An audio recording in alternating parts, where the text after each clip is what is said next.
هلا بس اصلا كبيا مزن هلا كبيا مزن çevir. Tavyacı. Ağır sakin sakın açtır eski mozu kırma tamam. Pantora vici. Pantor tecrübe goyu dersti. Yok. Tutmamış baba. Tamam biraz. Tamam pantorayı tutar. Sanki biraz dar gibi durdu ama sen bilirsin.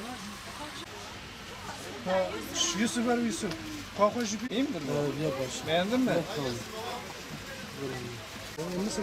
Başka çıktı bazı. Başka çıktı bazı. Sola koşup. Ama ana meşhur sola koşup. Çıkı yaz ki ya.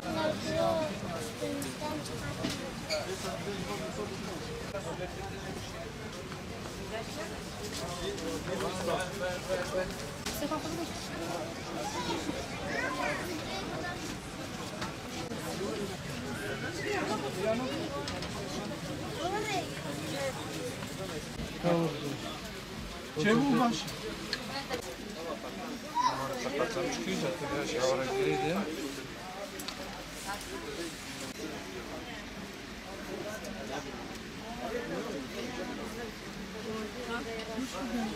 Ben görmek falan Çabuk Yusuf.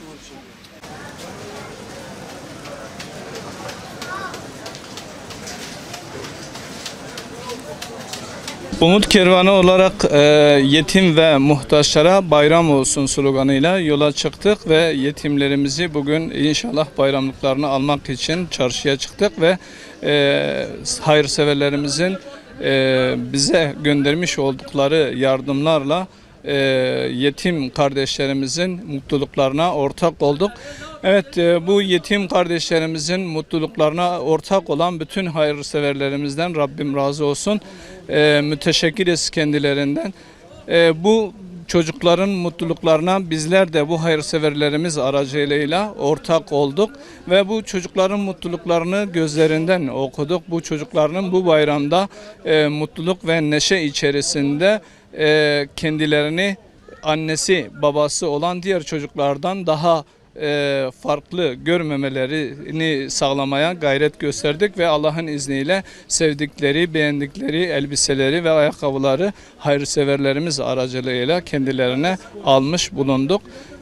Rabbim bütün hayırseverlerimizden Rabbim razı olsun. Tamam. Ya Cemal abi tamam mısın?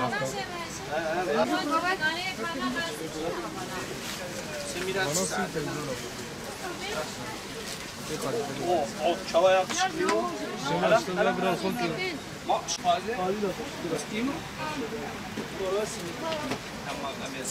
Umut Kervan bize kıyafetler verdi. Teşekkür ederim. Umut Kervanı bize kıyafetler verdi. Bayramda giyeceğiz. Teşekkürler.